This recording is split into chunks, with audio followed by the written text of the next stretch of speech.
اس میں گستاخی والا کون سا پہلو ہے؟ رسول اللہ بھی خودکشی کر لیتے، اللہ نے انہیں بچا لیا، تو سرکار اس میں بھی کوئی مسئلہ نہیں ہے، رسول اللہ بھی خودکشی کر لیتے، اللہ نے انہیں بچا لیا۔ امام راضی کمال کر گئے۔ راضی فرماتے ہیں کہ اللہ تعالیٰ ابلیس کے متعلق، شیطان کے متعلق ایک حکایت بیان فرماتا ہے قرآن میں۔ کس طرح؟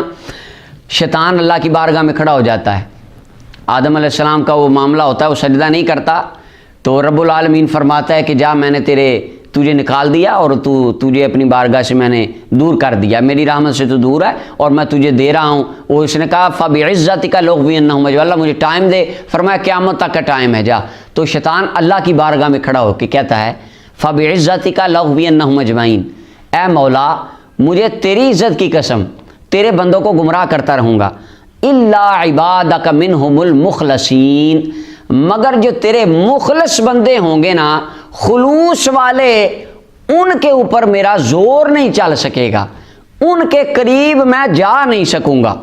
اب یہ شیطان خود کہہ رہا ہے، خودکشی کا دل میں خیال آنا، یہ خیال رحمانی ہے یا شیطانی؟ تو ہر بندہ کہے گا کہ یہ خیال تو شیطانی خیال ہے، رحمانی خیال نہیں، اللہ کی طرف سے نہیں آتا یہ دل میں خودکشی کا خیال آ جانا۔ اب قرآن کہہ رہا ہے، شیطان اللہ کی بارگاہ میں کیا آیا کہ یا اللہ تیرے مخلص بندوں کے پاس میری کوئی طاقت نہیں چلے گی، میرا کوئی زور نہیں چلے گا، جو تیرے مخلص ہیں ان کے پاس تو میں جا ہی نہیں سکتا۔ اور ایک طرف ہمیں بتایا جا رہا ہے کہ نبی کریم صلی اللہ علیہ وسلم کے دل میں شیطان خودکشی کا خیال ڈالتا تھا اور حضور اس پر عمل کرنے چڑھ گئے پہاڑ پہ، ایک بار نہیں کئی بار، اور پھر وہ بس تو وہ تو رب نے بچا لیا۔ اس کی وجہ سے یہاں تک آتا ہے کہ حضور فرماتے ہیں کہ اس درجے میں رنج اور غم میں تھا کہ میں سوچتا تھا کہ میں پہاڑ کے اوپر چڑھ کر اپنے آپ کو گرا دوں، کہ میں سوچتا تھا کہ میں پہاڑ کے اوپر چڑھ کر اپنے آپ کو گرا دوں۔ اب اس سے یہ لازم ہے، اگر ہم یہ عقیدہ رکھ لیں، ہمارے دوست کہتے ہیں کوئی پہاڑ نہیں گرتا، میں کہتا ہوں بالکل پہاڑ نہیں گرتا، ایمان گر جاتا ہے۔ کہتے ہیں جی کوئی بے ادبی نہیں ہوتی، کوئی گستاخی نہیں ہوتی۔ اس میں گستاخی والا کون سا پہلو ہے؟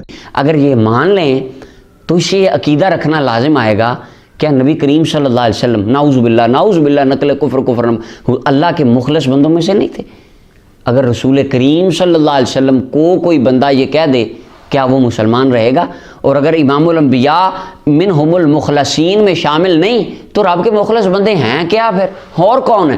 اگر رسول خدا اور اس پر اجماع امت ہے کہ اللہ کی مخلوق میں سے سب سے افضل مخلوق رسول کریم صلی اللہ علیہ وسلم، اور کل کائنات کے تمام انسانوں میں سے سب سے افضل، اعلیٰ، اتقیٰ اور بہترین انسان رسول کریم صلی اللہ علیہ وسلم، اس کے اوپر تمام مسلمانوں کا جو لا الہ الا اللہ پڑھنے والا ہے، محمد رسول اللہ کی گواہی دینے والا، جس خطے میں دنیا میں مسلمان آباد ہے، اس کا یہ عقیدہ ہے کہ آقا کریم علیہ السلام سب سے افضل ہیں اور اللہ کے سب سے مقرب بندے ہیں۔ اور حضور خود فرماتے ہیں انی لاخشاکم للہ واتقاکم، میں سب سے زیادہ اللہ سے ڈرنے والا اور سب سے زیادہ اللہ سے خشیت اختیار کرنے والا میں مصطفیٰ ہوں، حضور خود فرماتے ہیں، احادیث طیبات میں آتا ہے۔ تو یہاں پر شیطان کہہ رہا ہے یا اللہ تیرے مخلص بندوں کے آگے میرا کوئی زور نہیں ہے۔ اب حضور کائنات میں اللہ کے سب سے بڑے مخلص بندے ہیں، تو یہ شیطان کیا حضور کے دل میں خیال ڈال سکتا ہے؟